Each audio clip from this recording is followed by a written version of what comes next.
النهارده بنقدم فقره جديده من برنامج اخلاق بلدنا، وزي ما تعودنا كل مره في برنامج اخلاق بلدنا ان يكون معنا نموذج من النماذج المشرفه، النماذج المقدمه للخير في مجتمعنا. والنهارده احنا في ضيافه الاستاذ احمد عبد الحكيم او شهرته احمد العصفور، هنا في مكتب تحفيظ القران الكريم بجمعيه النقباء الخيريه. الاستاذ احمد النهارده طبعا عامل مبادره حلوه ومستضيف معمل من معامل التحاليل الصحيه، معمل الثقه للتحاليل الصحيه بمركز اسنا. وبرضه عايزين ناكد للمشاهد والمتابع ان العمل الخيري التنموي مش بيقتصر على المساعدات الانسانيه او المساعدات الماديه او المساعدات العينيه، ولكن الصحه من اهم الاشياء والحاجات اللي بيهتم بيها المواطن المصري، بتهتم بها الدوله عامه. نتعرف النهارده على الاستاذ احمد بيكلمنا عن المبادره الخيريه اللي موجوده عنده النهارده. بسم الله الرحمن الرحيم. أشكر الأستاذ علاء على شعورك الطيب. دي مبادرة طبعا مش الأولى من نوعها، احنا عملنا يعني عدة قافلة طبية في المكان دي. دي قافلة طبية معمل الثقة في إسنا.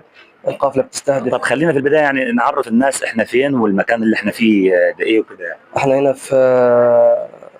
في مركز إسنا، قرية النمسا، نجع النقباء. ده مكتب تحفيظ القرآن الكريم تابع فضيلة مولانا الشيخ محمد بيومي. ده طبعا المكان اللي احنا بنستضيف فيه القوافل والمبادرات الخيرية بتاعتنا.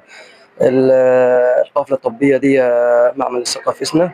اتصال الدكتورة كريمة جابر، قالت احنا عايزين نعمل قافلة عندكم في النمسا، فاحنا قلنا لها تفضلي نستضيفك ان شاء الله، وعملنا دعاية للناس. القافلة بتستهدف كشف الباطنة وكشف اطفال وتحليل انيميا وسكر وجميع انواع التحاليل اللي هي جايه بالمعمل بتاعها، وطاقم الدكاتره اللي معاها كلهم يعني دكاتره محترمين وعلى كفاءه عاليه، والناس معروفين في إسنا. الكشف اجر رمزي 10 جنيه للباطنه و10 جنيه للاطفال، حاجه رمزيه طبعا، هم الدكاتره اللي جايه. والتحليل الانيميا 10 جنيه، والسكر والضغط 10 جنيه، وباقي التحليلات اللي هي خصم 75%، يعني هم بياخدوا 25% عن كل تحليل، يعني حاجه رمزيه يعتبر مش فلوس، يعني 25% يعني عن كل تحليل، يعني خصم 75% على جميع التحليلات. يعني نقدر نقول انه هو نوع من انواع المساعدات او انواع العمل الخيري التنموي المجتمعي اللي بتنشر الدوله دائما بتدعم به الموضوع ده. يعني النهارده احنا نعرف ان المساعدات الانسانيه في الجمعيات الخيريه بتكون مقتصره على مواد اغذيه مثلا او ماديات او مساعدات عينيه، ولكن النهارده في المبادره الجميله دي ان يكون في معمل متنقل للتحاليل الطبيه والكشف المبكر عن الامراض السائره مثلا عند المواطنين، دي تعتبر برضه حاجه جديده ومفيده للمواطن. اكيد طبعا. هو يعني معلش، يعني هو المواطن يعني لو راح اي كشف مش اقل من 100 جنيه، تمام، لكن احنا بنسهل على المواطن، جايبين له يعني الدكاتره لحد عنده لحد المكان جنب بيته، ومعمل لحد هنا جاي بالطقم الدكاتره اللي فيه. يعني كان هياخد توك توك هيروح إسنا، وكان هيروح يدفع مبلغ وقدره هناك طبعا، ويوم ما يتعمل له خصم يتعمل له خصم 25%. لكن الناس يعني احنا اتفقنا معاهم لما جات، قلت لها احنا اجر رمزي 10 جنيه، 10 جنيه دي مش فلوس، يعني حق كوبايه شاي، يعني حاجه رمزيه. بالنسبه للتحاليل يعني احنا اتفقنا معاها. يعني انا وصلت مع الدكتوره مشكوره الدكتوره كريمه، قالت لي اللي انت عايزه هتقول عليه هنفذ. قلت لها هناخد خصم 75%. كتير؟ قلت لها مش كتير، احنا على اهلنا وناسنا، لان قلت لها احنا بلادنا بلاد فقيره وبلاد غلابه، واحنا قلت ده نوع من انواع المساعدات برضه بس بشكل يعني حياه كريمه. علشان المواطن يحس ان ان في حاجه، يعني احنا ميزه بلادنا هنا يعني الخجل والكسوف او بعدين بيكونوا مكسوفين. النهارده لما يحس بيدفع 10 جنيه او 20 جنيه ان هو جاي بياخد حاجه بفلوسه او ولكن هي نوع من انواع المساعدات. انا برفض الخدمه المجانيه. بحس الخدمه المجانيه ما حيرضاش يجي، يقول لك لا انا طبعا الناس هتشوفني او هيتكسف. هيتكسف، يقول لك انا الناس هتشوفني انا مش عارف. قلت له احنا خلي كشف 10 جنيه، عشان اللي جاي يقول لك انا جاي بفلوسي. هو يعني احنا 10 جنيه دي مش فلوس، لكن احنا عايزين المواطن يحس ان هو بيدفع حاجه، مظبوط، بيساهم حاجه، وهي نوع من المساهمه يعني للناس. يعني هم المعمل لما يقول كشف 10 جنيه والدكتور محتاج 10 جنيه، مظبوط، الدكتور الكشف بتاعه ب 150 و 200 جنيه. فلكن هي يعني نوع من نوع المساعده لاهلنا وناسنا.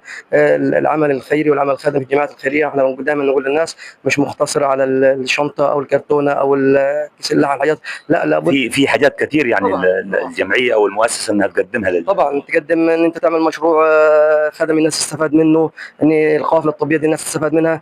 التحاليل، يعني انا التحاليل دي اصلا يعني في ناس عايز تعمل تحليل ب 200 و500 و600 جنيه فما بيكونش معاهم. احنا نعرف ان يعني اسوأ تحالف شافوا العصر اللي هو التحالف بين الدكتور ما بين المعمل التحاليل ما بين الصيدليه، الروشتات بقى بسم الله ما شاء الله يعني حاجات تفوق الخيال. فالنهارده المبادره دي مبادره خير، والدكتوره كريمه برضو مشكوره انها شرفتنا وجات النهارده يعني الدكتور كريم بصراحه يعني مبادره طيبه.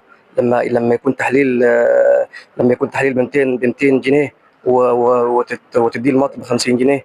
يعني في مواطن يعني بيكون عايز يعمل تحليل ب 500 جنيه ما معهوش، او 400 جنيه ما معهوش، لكن لما نقول له 400 جنيه هتدفعها 100 جنيه، او هتعمل تحليل سكر ب 10 جنيه، او التحليل ابو 100 جنيه. تحليل مثلا ب 500 او ب 300 او ب 400 يدفعها ب 10 جنيه، هيدفع الربع فيه، يدفع حاجه بسيطه. فلا حياجي، لان يعني المواطن يعني 400 و600 جنيه بتاع التكافل والكرامه هتعمل ايه؟ يعني مش هتعمل معاه حاجه. فاحنا والله يعني المبادره لله ورسوله، والله بعيده كل البعد عن اي سياسه، وبعيده كل البعد عن اي حاجه. احنا يعني المبادره دي احنا عبد الفقير مش اول مبادره، احنا عملنا مبادرات كثيره.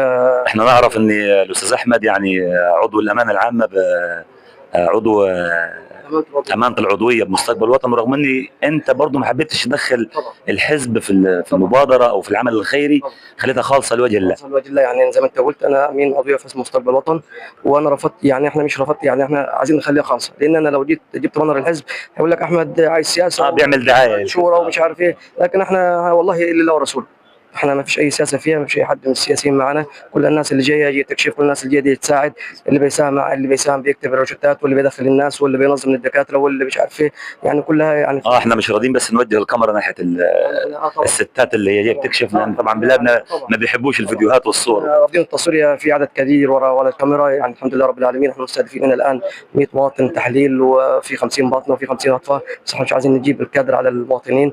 طبعا احنا زي ما قلنا يا الله خالصه لله ورسوله ان شاء الله. يعني. في نهايه الحلقه احنا بنشكر الاستاذ احمد عبد الحكيم الشهير باحمد العصفور على هذه المبادره الطيبه، وان شاء الله يكون دائما في عمل خيري مستمر، وربنا يوفقك ان شاء الله في ميزان حسناتك. وشكرا لك.